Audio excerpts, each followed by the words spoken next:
अस्सलामुअलैकुम student, welcome back to my channel master study zone. आज की हम अपने इस वीडियो में डिस्कस करेंगे क्लास 11 की बायोलॉजी की न्यू बुक के chapter number 1 biodiversity and classification के चैप्टर को टॉपिक वाइज डिटेल से डिस्कस करेंगे।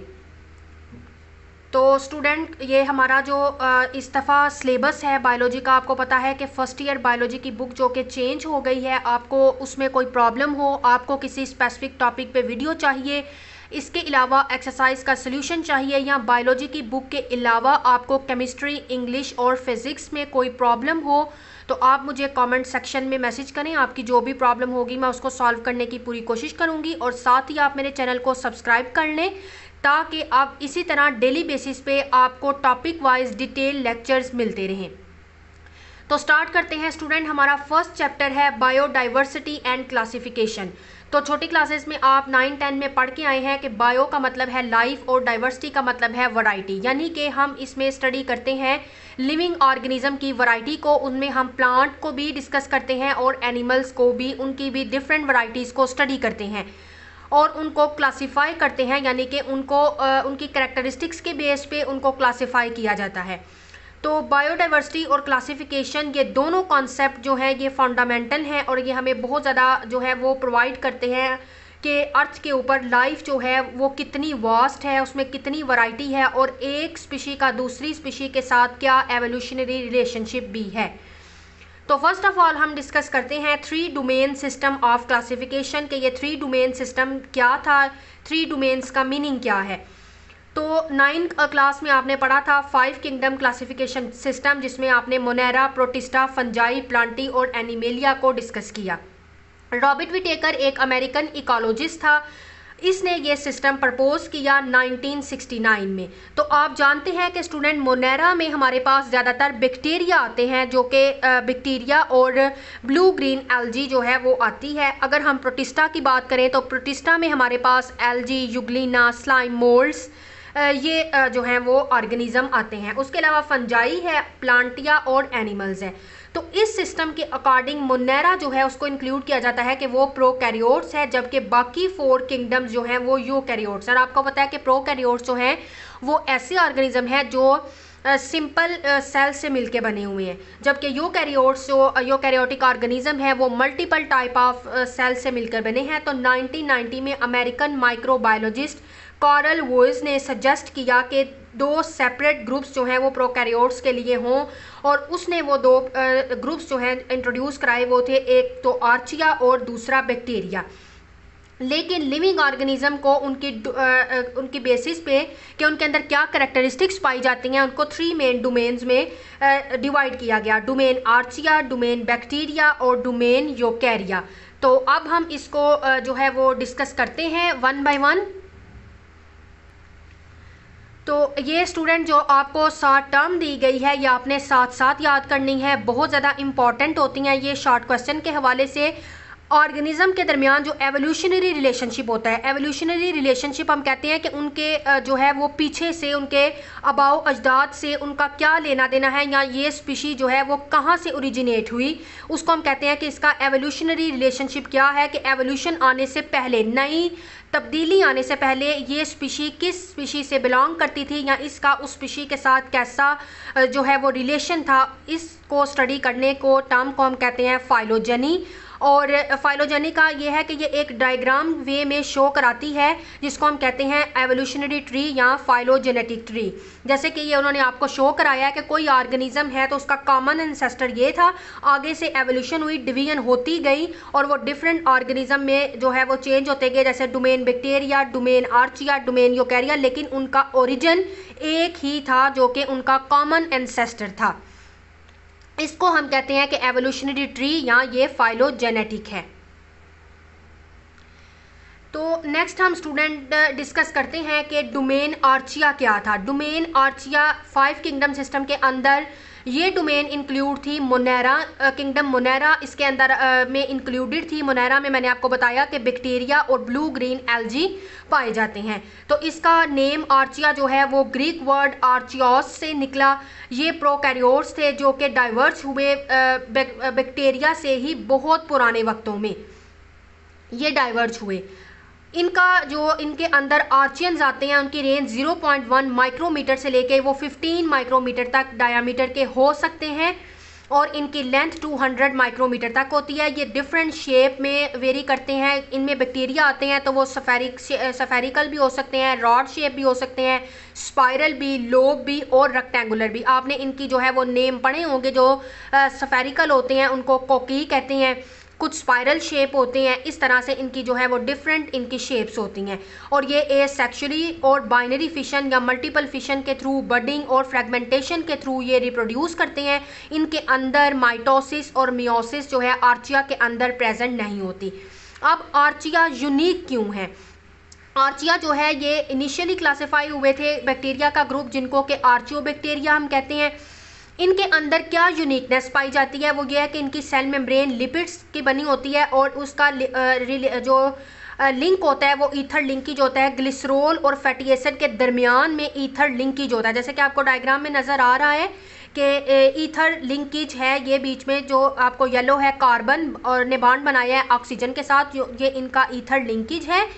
ईथर लिंकेज प्रेजेंट है ग्लिसरॉल और फैटी एसिड्स के दरमियान में। ये इनका ईथर लिंकेज इसके दरमियान में प्रेजेंट होता है। फैटी एसिड की चेन ब्रांच्ड होती है। इसके अलावा बैक्टीरिया और यूकैरिया की मेम्ब्रेन जो है वो लिपिड और फैटी एसिड उनके साथ अटैच होते हैं बाय ईस्टर्न लिंकेज और फैटी एसिड की चेन जो है वो अनब्रांच होती है। ये देखें, फैटी एसिड की चेन जो है वो अनब्रांच है तो फैटी एसिड और ग्लिसरॉल के दरमियान में ईथर लिंकेज जो है वो प्रेजेंट है। अब अगर इनकी बात की जाए कि सेल वॉल की कंपोजिशन क्या होती है, तो आर्चिया की सेल वॉल जो है उसके पास सेलुलोज नहीं होता और पेप्टाइडोग्लाइकन जो है वो नहीं होता। आपको पता है पेप्टाइडोग्लाइकन एक यूनिक मैश लाइक पॉलीमर है जो कि मोस्टली बैक्टीरिया की सेल वॉल के अंदर पाया जाता है और ये उसको स्ट्रक्चरली सपोर्ट प्रोवाइड करता है। और इसके अलावा ये जो पेप्टाइडोग्लाइकन है ये बना होता है दो चीज़ों के कॉम्बिनेशन से, अमाइनो एसिड और शुगर के। तो ये कंटेन करते हैं डिस्टिंक्ट पॉलीसेकेराइड और प्रोटीन्स और कुछ आर्चिया सूडो पेप्टाइडोग्लाइकन होते हैं, यानी कि उनके अंदर जो अमाइनो एसिड और शुगर का ये कम्प्लेक्स है जिसको पेप्टाइडोग्लाइकन कहते हैं ये होता है लेकिन नॉन फंक्शनल होता है। दूसरी तरफ बैक्टीरिया की सेल वॉल पेप्टाइडोग्लाइकन की बनी होती है और ये मैंने आपको बताया कि यूकेरिया की जो सेल वॉल है उसके अंदर यूकेरिया की सेल वॉल के अंदर जो है वो ये सेलुलोज बनी हुई होती है इनके अंदर। अगर वो प्रेजेंट हो तो उनके अंदर ये जो सेल वॉल है, अगर वो प्लांट की सेल वॉल की बात की जाए तो वो सेलुलोज से मिलकर बनी होती है, काइटन की फंजाई से मिलकर बनी होती है और बैक्टीरिया की सेल वॉल पेप्टाइडोग्लाइकन की बनी होती है अगर वो प्रेजेंट हो तो। नेक्स्ट हम डिस्कस करते हैं कि इनके अंदर क्या क्या जेनेटिक डिफरेंसेस हैं। तो जो पहला इनके अंदर जेनेटिक डिफरेंस है वो है मेटाबॉलिज्म की बेस पे। आर्चिया के पास एक यूनिक मेटाबॉलिक प्रोसेस है जिसको मिथेनोजेनेसिस कहते हैं। ये मीथेन प्रोड्यूस करते हैं और जो कि बैक्टीरिया और यूकैरिया के अंदर ये जो है प्रेजेंट नहीं है मेथेनोजेनेसिस का प्रोसेस। दूसरी तरफ बैक्टीरिया जो है उनके अंदर मेटाबॉलिक पाथवे जो वो इंक्लूडिंग है फोटोसिंथेसिस पे कि कुछ बैक्टीरिया फोटोसिंथेटिक एक्टिविटी करते हैं, नाइट्रोजन फिक्स करते हैं और फर्मेंटेशन में इन्वॉल्व होते हैं। जबकि यूकैरिया के अंदर मेटाबॉलिक प्रोसेस जो है वो बहुत ज़्यादा कॉम्प्लेक्स है। ये सेलुलर रेस्पायर करते हैं, फोटोसिंथेसिस होती है जैसे कि प्लांट और एल्गी में और दूसरी वेरियस फॉर्म की ये फर्मेंटेशन में भी इन्वॉल्व होते हैं। मेजर ग्रुप अगर बात करें कि आर्चिया की कौन कौन सी है, तो आर्चिया के अंदर आते हैं मिथेनोजन जो कि मीथेन प्रोड्यूस करते हैं, होलो बैक्टीरिया है, ये एक्सट्रीमली सलीन इन्वायरमेंट में रहने की इनके अंदर एबिलिटी है, थर्मोकोकाइंग है, ये भी हॉट इन्वायरमेंट में रहते हैं, गर्म चश्मों में रहते हैं। इसके अलावा थाओमार चियोटा है, ये जो है नाइट्रोजन साइक्लिंग में इन्वॉल्व होते हैं कि इन्होंने एटमॉस्फेयर से नाइट्रोजन लेनी है और उसको प्लांट की रूट में ये फिक्स करते हैं। इस तरह ये नाइट्रोजन साइकिल को मेंटेन करते हैं। अगर हम इसकी अहमियत की बात करें कि आर्चियंस क्यों इतने इंपॉर्टेंट हैं, तो आर्चिया इस वजह से इंपॉर्टेंट है कि ये बहुत ज़्यादा जो है वो हार्श इन्वायरमेंट में रहते हैं और बहुत एक्सट्रीमली हॉट टेम्परेचर के ऊपर भी सर्वाइव करने की एबिलिटी रखते हैं। इनके अंदर बहुत ज़्यादा एसिडिटी और अल्कलिनिटी प्रेजेंट होती है और ये बेस्ट हैं सोर्स एंजाइम का जो कि फंक्शन करता है हार्श कंडीशंस के अंदर भी। फॉर एग्जांपल कि अगर हम डीएनए रेप्लिकेशन के दौरान जो है इसको कुछ आर्चिया से ये एक्सट्रैक्ट किया जाता है। जो एंजाइम डीएनए रेप्लिकेशन में इस्तेमाल होता है तो वो एंजाइम बेस्ट वर्क करता है हाई टेम्परेचर पे और अलाउ कराता है लेबॉर्ट्री के अंदर डीएनए को क्लोन करवाने में तेज़ी के साथ। इसी तरह जो मिथेनोजन आर्चियंस हैं वो बहुत ज़्यादा इंपॉर्टेंट रोल प्ले करते हैं सीवेज के ट्रीटमेंट में। वो कैरी करते हैं एनारोबिक डाइजेशन और प्रोड्यूस करते हैं बायोगैस। इसी तरह से एसिडोफिलिक आर्चिया इस्तेमाल होते हैं कीमती धात को एक्सट्रैक्ट करने के लिए, जैसे कि गोल्ड, कोबाल्ट और कॉपर वगैरह को मिनरल्स प्रोसेसिंग के दौरान। डोमेन आर्चिया को डिस्कस करने के बाद हम स्टूडेंट डिस्कस करते हैं डोमेन बैक्टीरिया को, कि बैक्टीरिया क्या है। ये 5 किंगडम सिस्टम जिसमें डोमेन इसमें मोनेरा इन्वॉल्व होते हैं। ये ट्रू बैक्टीरिया हैं। इनके अंदर डिस्टिंक्ट करैक्टरिस्टिक्स पाई जाती हैं जो कि इनको दूसरी डोमेन आर्चिया यूकेरिया से अलग बनाती हैं। वो करैक्टरिस्टिक्स कौन सी है कि इनकी सेल का स्ट्रक्चर, इनकी जो बैक्टीरिया हैं वो प्रोकैरियोटिक सेल होते हैं। इनके अंदर ट्रू न्यूक्लियस नहीं होता है और ना ही कोई मेम्ब्रेन बाउंड ऑर्गेनेली प्रेजेंट होती है।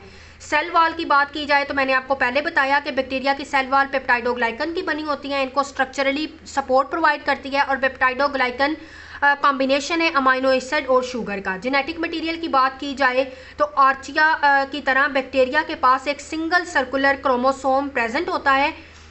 डीएनए से जो बना हुआ होता है क्रोमोसोम जो कि डीएनए बनाता है और ये इनके न्यूक्लियोइड रीजन में प्रेजेंट होता है। इस तरह से इनका न्यूक्लियस जो है वो इनके अंदर जो है ये प्रेजेंट होता है। प्लाज्मिड की बात करें तो मोस्टली बैक्टीरिया के पास एक स्मॉल सर्कुलर डीएनए मॉलिक्यूल होता है इस तरह का, जो कि ट्रांसफ़र होता है दो बैक्टीरिया के दरमियान में एडाप्टेशन के लिए और जेनेटिक डाइवर्सिटी को लाने के लिए। इसके अलावा मज़ीद इनकी करैक्टरिस्टिक्स की बात की जाए तो ये रिप्रोड्यूस करते हैं एसेक्सुअली बाइनरी फिशन के थ्रू, और सिंगल सेल डिवाइड होता है तो वो बनाता है 2 आइडेंटिकल डॉटर सेल, जिसमें आपने वो डिटेल इनका पढ़ा होगा कि उनका जो ये बैक्टीरिया है पहले उनका डीएनए रेप्लिकेट करता है। डीएनए रेप्लिकेशन के बाद उनकी जो बाहर की सेल वॉल होती है वो अंदर की तरफ इवेजिनेट करती है और देन वो 2 में स्प्लिट हो जाते हैं डॉटर सेल। तो इस तरह बैक्टीरिया एक सिंगल सेल से डिवाइड करता है 2 आइडेंटिकल डॉटर सेल में। न्यूट्रिशनल मोड की बात करें तो ये ऑटोट्राफ होते हैं, खुद ही अपनी खुराक तैयार करते हैं। कुछ फोटोसिंथेटिक बैक्टीरिया हैं, कुछ सेल्फ फीडिंग होते हैं और कुछ हेट्रोट्राफ भी होते हैं जो कि दूसरे ऑर्गेनिक मैटर पे डिपेंड करते हैं खुराक के लिए, जैसे कि डिकम्पोजर्स। मॉर्फोलॉजी की बात करें तो इनकी शेप बहुत ज़्यादा होती हैं, जैसे कि कोकाई में स्फेरिकल होती है, वो बेसिलाई में वो रॉड शेप होते हैं, स्पाइरला में स्पाइरल शेप और वाइब्रॉइस में वो कॉमा शेप्ड होते हैं। जी स्टूडेंट, तो इस तरह से इनकी शेप होती है। जो कोकाई है वो स्फेरिकल इस तरह इस शेप में होते हैं, जबकि रॉड शेप जो है वो इस तरह रॉड की तरह का इनका शेप होता है। स्पाइरला में वो स्पाइरल शेप और कोकाई में विब्रॉइस में वो कॉमा शेप्ड होते हैं, जिस तरह के मैंने इधर इनकी इसकी जो है वो छोटी सी आपको पिक्चर दिखाई है। अरेंजमेंट की बात करें तो इनके सेल जो हैं वो सिंगली भी रहते हैं। पेयर्स की फॉर्म में अगर हो तो उनको हम डिप्लोकोकाई बोलेंगे, वो 2 जो हैं वो जुड़े हुए होते हैं। चेन की सूरत में वो स्ट्रेप्टोकोकाई और क्लस्टर की फॉर्म में हम उनको स्टेफिलोकोकाई कहते हैं। और अगर इनकी अरेंजमेंट अदर अरेंजमेंट इनकी बेस पे होती हैं कि कौन स्पीशीज स्पेसिफिक कैरेक्टरिस्टिक्स की बेस पे इन्होंने खुद को अरेंज किया होता है। फ्लैजेला की बात करें तो बहुत से बैक्टीरिया के पास 1 और मोर फ्लैजेला होते हैं। फ्लैजेला आपको पता है हेयर लाइक स्ट्रक्चर्स है, जो कि विप लाइक एक होता है। विप लाइक हम कहते हैं जिस तरह के छांटा होता है, इस तरह विप लाइक स्ट्रक्चर हम उसको बोलते हैं। पिल्लाई और फिम्ब्राई की बात करें तो ये हेयर लाइक स्ट्रक्चर हैं, बैक्टीरिया के अंदर प्रेजेंट होती हैं। पिल्लाई इनको अटैचमेंट में किसी सरफेस के साथ अटैच होने में हेल्प प्रोवाइड करती हैं और इनका जेनेटिक मटीरियल वो दूसरे बैक्टीरिया के अंदर ट्रांसफ़र कर सकें, उनमें हेल्प आउट करती है रिप्रोडक्शन के दौरान। रेस्पायर की बात करें तो रेस्पायरेशन बैक्टीरिया के अंदर ऑब्लिगेट एरोब्स हैं, ऑब्लिगेट एनारोब्स भी हैं। एरोब्स जो कि ऑक्सीजन की मौजूदगी में रेस्पायर करते हैं और एनारोब जो कि ऑक्सीजन विदाउट ऑक्सीजन जो है वो रेस्पायर करते हैं। कुछ फैकल्टेटिव एनारोब्स हैं, कुछ माइक्रो एरियोफाइल्स हैं, इसके अलावा कुछ जो है वो एरियो टॉलरेंट एनारोब्स हैं। तो जी स्टूडेंट, तो जिस तरह मैंने आपको बताया कि ऑब्लिगेट एरोब्स जो हैं ये ऐसे ऑर्गेनिजम्स हैं जिनको रिक्वायर होता है इन बैक्टीरिया को ग्रो करने के लिए ऑक्सीजन की ज़रूरत होती है, जबकि जो दूसरे हैं ऑब्लिगेट एनएरोब्स, इनको ग्रो करने के लिए ऑक्सीजन की ज़रूरत नहीं होती। और फैकल्टेटिव एनारोब्स जो हैं वो ऐसे बैक्टीरिया हैं ये कि जब ये एटीपी बनाते हैं जब ये एरोबिक रेस्पायरेट करते हैं, मतलब कि जब ऑक्सीजन प्रेजेंट होती है तो ये एटीपी बनाते हैं, और अगर ऑक्सीजन इस कैपेबल हो कि ऑक्सीजन प्रेजेंट नहीं है तो ये स्विच ऑफ कर जाते हैं फर्मेंटेशन के प्रोसेस की तरफ। माइक्रो एरियोफिलिक एरियोफाइल्स की बात करें तो ये ऐसे माइक्रो ऑर्गेनिज्म है जिनको ऐसा इन्वायरमेंट रिक्वायर होता है जिसके पास लोअर लेवल में ऑक्सीजन प्रेजेंट हो, इसलिए कि वो उनकी ऑप्टिमल ग्रोथ के लिए जो है वो बेनिफिट है। एरियो टॉलरेंट एनारोब्स की इन्होंने बात की है, तो एरियो जो टॉलरेंट एनारोब्स हैं वो यूज़ करते हैं फर्मेंटेशन को एटीपी प्रोड्यूस करने के लिए। ये ऑक्सीजन जो है उसको इस्तेमाल नहीं करते हैं, लेकिन ये प्रोटेक्ट करते हैं खुद को रिएक्टिव ऑक्सीजन मॉलिक्यूल से। नेक्स्ट अगर हम बात करें तो वो है एक्सट्रीमोफाइल्स। ये ऐसे बैक्टीरिया हैं जो एक्सट्रीम कंडीशन में रहते हैं, यानी कि हाई टेम्परेचर में, हाई सैलिनिटी में और लो pH में भी रहते हैं। इनकी एग्जांपल हमने ऑलरेडी डिस्कस कर ली है।